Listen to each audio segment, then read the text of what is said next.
এবার ফেঁসে গেলেন জনপ্রিয় অভিনেতা শবনম বুবলী।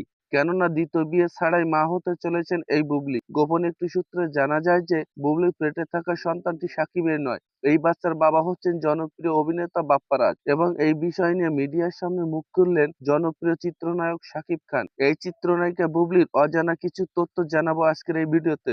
ভিডিওটিতে একটি লাইক দিয়ে না টেনে সম্পূর্ণ দেখার অনুরোধ রইল।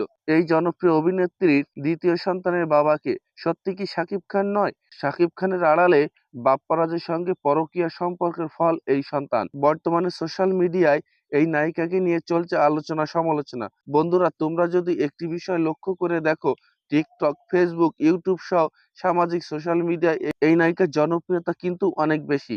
জনপ্রিয় চিত্রনায়িকা বুবলীর এই বিষয়টি দেখার পর ও শোনার পর অনেকের প্রশ্ন হচ্ছে যে এত জনপ্রিয় থাকা সত্ত্বেও তারা কেন এমন করে। সাধারণ মানুষ সহ ফ্যান ফলোয়ারদের কাছে নিন্দার চোখে পড়েছে এই বুবলী। বর্তমানে এই বুবলীর এই বিষয়টি নিয়ে লাইভে এসে মুখ খুলেছেন অপু বিশ্বাস ও শাকিব খান। সুপারস্টার শাকিব খান বলেন, বেশ কিছুদিন ধরে লক্ষ্য করেছি আমার স্ত্রী বুবলীর বাসায় রাতে একটি লোক আসা যাওয়া করে। আরো শুনেছি সেই লোকটি নাকি বুবলীর দ্বিতীয় হাজবেন্ড। লোকটা নাকি আমার ছেলেটিকেও খুব ভালোবাসে। আমার ছেলের নাকি সব দায়িত্ব নিতে চায় সে। শাকিব খান আরো বলেন, বুবলীকে আমার স্ত্রী হিসেবে পরিচয় দিতে লজ্জা লাগে।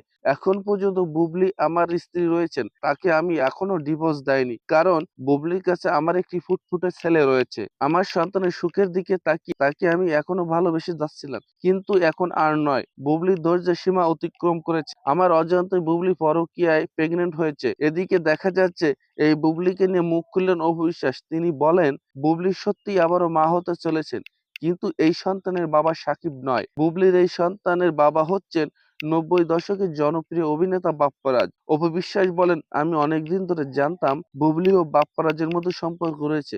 তো বন্ধুরা, আপনাদের কি মতামত? বুবলীর পেটের সন্তান সত্যিই কি বাপ্পারাজের? জেনে থাকলে কমেন্ট করে জানাতে ভুলবেন না। আর আপনি যদি আমাদের চ্যানেলের নতুন দর্শক হয়ে থাকেন তাহলে অবশ্যই চ্যানেলটি সাবস্ক্রাইব করে দিবেন। ধন্যবাদ।